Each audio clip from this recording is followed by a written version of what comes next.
Look up right now. There are thousands of satellites above your head. They weigh as much as a bus, and they stay up there for years. So here's the question you've probably never asked. Why don't they fall? Your first instinct says space has no gravity. That's why things float. That instinct is wrong, and fixing it will change how you see the sky. Gravity does not switch off in space, not even close.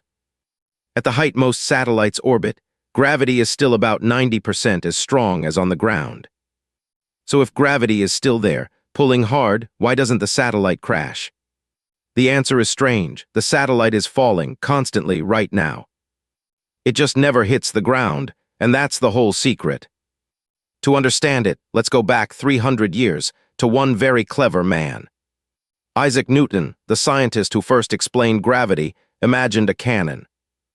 Not just any cannon, a cannon on a mountain so tall it pokes above the air. Fire it gently, and the cannonball arcs out, then curves down into the ground. Fire it harder and it lands much farther away, still falling, still landing. Now fire it insanely fast, something wonderful happens. The ball falls toward Earth, but Earth's surface curves away just as fast. So the ball keeps falling and keeps missing the ground, forever. That is an orbit, falling and endlessly missing the planet beneath you. Read that again. An orbit is just falling with enough sideways speed to keep missing. So how much sideways speed does it actually take? A lot, around 28,000 kilometers per hour. That's about 30 times faster than a passenger jet crossing the ocean. At that speed, you'd cross an entire country in a couple of minutes. Go too slow, though, and the falling wins, you spiral down. Go too fast, and you fling yourself away into deep space. Orbit is a knife's edge between falling in and flying off. Humans first hit that edge in 1957. The Soviet Union launched Sputnik 1. A metal ball the size of a beach ball, beeping as it circled the world. It proved the cannonball idea was real. You just needed a big enough rocket. And that's the real job of a rocket. It isn't mainly about going up. Going up is easy. The hard part is getting the sideways speed. That's why rockets tip over and lean sideways soon after launch. They're not aiming for space. They're aiming to miss the Earth. But this raises a puzzle. If it's always falling, why do astronauts float? You felt a tiny version of this, in an elevator that drops suddenly. For a second, your stomach lifts. You feel almost weightless.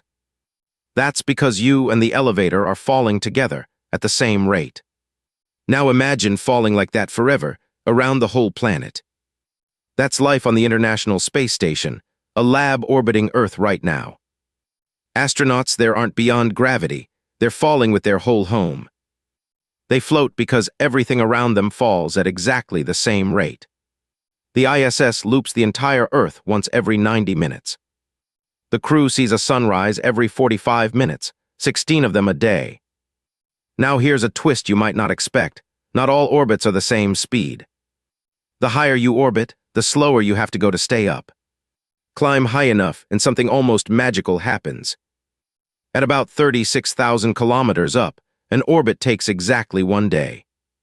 That matches how fast Earth spins, so the satellite seems to hover in place. That's how your TV dish always points at the same spot in the sky. But nothing stays up truly forever. Even orbits wear down. Low orbits still brush against the faintest wisps of air. That thin drag slowly steals sideways speed, beat by beat.